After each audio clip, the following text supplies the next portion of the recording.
తాకట్లో ఉన్న మీ బంగారాన్ని విడిపించి ఆ రోజు ఆన్లైన్ రేటుకి కొంటాం. Sharma gold company. నమస్కారం, వెల్కమ్ టు సుమన్ టీవీ. నేను గీతాంజలి. వైశాఖ మాసం బహుళ అమావాస్య అండి. ప్రత్యేకంగా అమావాస్య 26, 27 ఇది అందరికీ ఉన్నటువంటి సందేహం. అలాగే ఈ అమావాస్య ఎంతో విశేషం. ఎవరికో తెలుసా? పిల్లలకి కొన్ని దోషాలు ఉన్నాయని చెప్తారు. ప్రధానంగా బాలారిష్ట దోషాలు కావచ్చు, అలాగే కొంతమందికి కాలసర్ప దోషం ఉందని చెప్తుంటారు. అలాంటి వారికి కానీ జీవితంలో ఏవో ఒక ఇబ్బందులు లేకపోతే ఏదో ఒక చిన్న చిన్న సమస్యలు వస్తూనే ఉంటాయి, గందరగోళ పరిస్థితుల్లో ఉంటాం. అలాంటి వాళ్ళకి ఈ అమావాస్య ఎంతో విశేషం అని కూడా చెప్తారండి. ఎటువంటి పరిహారాలు చేసుకోవాలి అసలు ఈ అమావాస్యకి? అందులోనూ ఏమన్నా ప్రత్యేకమైన పూజలు చేయాలా, నియమం అంటూ పాటించాలా, లేకపోతే ఎవరెవరు చెయ్యొచ్చు, వీటి గురించి తెలుసుకుందాం. వివరించేందుకు ప్రస్తుతం మనతో పాటు ఉన్నారు ప్రముఖ జ్యోతిష్యులు బ్రహ్మశ్రీ నందిభట్ల శ్రీహరి శర్మ గురువు గారు. వారితో మాట్లాడదాం.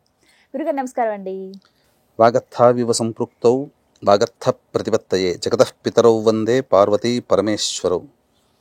ఆదిత్యాయ చ సోమాయ మంగళాయ బుధాయ చ గురుశుక్ర శనిభ్యశ్చ రాహవే కేతవే నమః. శృంగేరి జగద్గురు పీఠాధిపతులకి, కంచి పీఠాధిపతులకి నమస్కారములు తెలియజేసుకుంటూ కార్యక్రమాన్ని ప్రారంభిద్దాం. గురుగారు, మరి మంగళవారం రోజు కూడా అమావాస్య ఉంది కాబట్టి ఆ రోజున ప్రత్యేకంగా ఏం చేస్తే మంచిదని అంటారు? ఎందుకంటే నేను ఇందాక ఇంట్రొడక్షన్ చెప్పేటప్పుడు కూడా అన్నాను, కాలసర్ప దోషాలు ఉన్న వాళ్ళు కావచ్చు, పిల్లలకి బాలారిష్టాలన్నీ ఉంటాయండి. ఇలాంటి వాళ్ళకి ఎలా ఉపయోగపడుతుంది? ఏం చేయాలి వాళ్ళు? బాలారిష్ట దోషాలు పుట్టగానే చిన్నపిల్లలకి 8 సంవత్సరాలు లేదా 16 లేదా 24 సంవత్సరాల వరకు అనారోగ్య సమస్యలు తరచూ ఉంటాయి. అటువంటి రాకూడదు అంటే బాలారిష్ట దోష నివారణ జరిపించుకోవాలి. అందరికీ శక్తి ఉండదు కాబట్టి ఇటువంటి ప్రత్యేకమైనటువంటి తిథులలో ఉన్నప్పుడు బాలారిష్ట దోష నివారణ ఎలా జరుపుకోవాలి. ఇక తదనంతరం బాలారిష్ట దోషము, అలాగే మంగళవారము అమావాస్య కలిసి వచ్చింది కాబట్టి కుజదోషము, అలాగే ప్రధానముగా సంతానపరమైనటువంటి దోషములతో బాధపడుతున్నటువంటి వాళ్ళు, ముఖ్యంగా సుబ్రహ్మణ్య స్వామి యొక్క అనుగ్రహం పాత్రలు, కాలసర్ప దోషం. ఎందుకంటే రాహుకేతుల మధ్య గ్రహాలు ఉంటాయి. పైగా ఇప్పుడు ఉన్నటువంటి సమయం చాలా వింతైనటువంటి సమయం. ఇప్పుడు కాలసర్ప దోషం నడుస్తుంది. ప్రస్తుత కాలంలో గ్రహాలన్నీ రాహుకేతుల మధ్య బంధింపబడ్డాయి. ఈ సమయంలో ఎవరైతే ఈ వైశాఖ అమావాస్య 27వ తారీఖు భౌమ అమావాస్య ఉంది, ఉదయం 8:36 వరకు ఏదో అమావాస్య ఉంటుంది. ఆ సమయంలోనే ఈ చెప్పబడేటువంటి పరిహారం చేసుకోవాలమ్మా. ఏంటంటే పరమేశ్వరునికి అర్చనాభిషేకాదులు చేసుకోవాలి. వీక్షించేటువంటి ప్రేక్షకులకు గమనిక, ఈ 26వ తారీఖు రోజున సోమవతి అమావాస్య సందర్భంగా ప్రస్తుతం కాలసర్పదోషం నడుస్తుంది ప్రపంచమంతా కూడా.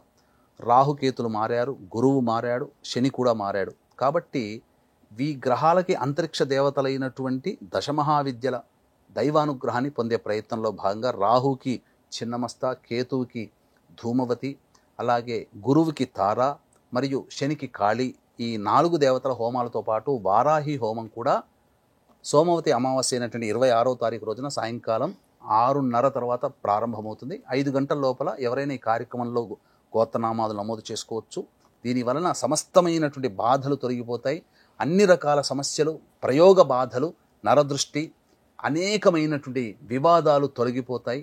ఆనందకరమైన జీవితాన్ని పొందుతారు. ఒక దోషము మీ జాతక చక్రంలోంచి తొలగించబడుతుంది ఈ కార్యక్రమంలో పాల్గొనడం ద్వారా. ఈ కార్యక్రమంలో పాల్గొన్నటువంటి వాళ్ళకి శక్తిపాతము చేయబడినటువంటి శంకరుంగలిమాలని మీకు అందివ్వడం జరుగుతుంది. ఈ భౌమ అమావాస్య రోజున కదమ్మా కృత్తికా నక్షత్రం ఉంటుంది. భరణి నక్షత్రం వెళ్ళిపోయి కృత్తికా నక్షత్రం ఉంటుంది. మంగళవారము కృత్తికా నక్షత్రము ఉండడం చాలా విశేషం.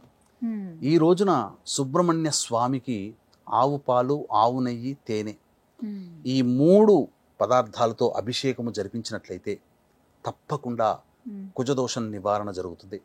అలాగే పరమేశ్వరుడికి కూడా ఆవ నూనెతో అభిషేకము జరిపించినట్లయితే కాలసర్పదోషము, కాలభైరవుడికి కూడా ఈ భౌమ అమావాస్య రోజున కాలభైరవుడికి ఆవ నూనెతో అభిషేకం జరిపించినట్లయితే తప్పకుండా ఆ కాలసర్పదోషం ప్రభావం తొలగిపోతుంది. ఇక ముఖ్యంగా చాలామంది చర్మ సంబంధమైనటువంటి దోషములతో బాధపడుతుంటుంటారు. సుబ్రహ్మణ్య స్వామికి పైన చెప్పినటువంటి ఆవు పాలు, ఆవు నెయ్యి, తేనెతో అభిషేకం జరిపించిన తర్వాత గళ్ళ ఉప్పు, మిరియాలు, చక్కెర ఈ 3 కచాపిచ్చిగా దంచి 1 టీ స్పూను ఆ దేవాలయం ధ్వజస్తంభం దగ్గర పెట్టిరండి. ఈ విధంగా మొదలుపెట్టి 12 మంగళవారాలు చేస్తే చర్మ సంబంధమైన దోషములన్నీ కూడాను, రోగములన్నీ కూడాను తొలగిపోతాయి. అంటే మంచి వైద్యుడు కానీ మంచి మందు కానీ లభించి ఆ విధంగా నయమవుతుంది. ఏదో సినిమాలో చూపించినట్టు ఇలా అనగానే పోదు. ఇక తరువాత ఈ సంతానం కోసం ఇబ్బంది పడేటువంటి వాళ్ళు కూడా చక్కగా ఈ భౌమ అమావాస్య రోజు నుంచి ప్రారంభించి 12 మంగళవారాలు చేసి చలివిడి నైవేద్యంగా పెట్టాలి. ఆవు పాలు, ఆవు నెయ్యి, తేనెతో అభిషేకం జరిపించి. కాలసర్పదోషంలో ఉన్నటువంటి వాళ్ళు, ముఖ్యంగా గండ దోషంలో ఉన్నటువంటి వాళ్ళు ఆవ నూనెని ఇనుప ప్రమిదలో కానీ లేదా మట్టి ప్రమిదలో కానీ వేసి ఆ యొక్క తన యొక్క ఛాయ అంటే నీడని ఆ యొక్క తన ముఖాన్ని ఆవ నూనెలో చూసుకొని దేవాలయంలో ధ్వజస్తంభం దగ్గర వెలిగించి రండి. ముఖ్యంగా ఈ భౌమ అమావాస్య రోజున అమ్మవారికి పసుపు కుంకుమ నీటితో అభిషేకము జరిపిస్తే సకలమైనటువంటి కర్మదోషాలు తొలగిపోతాయి.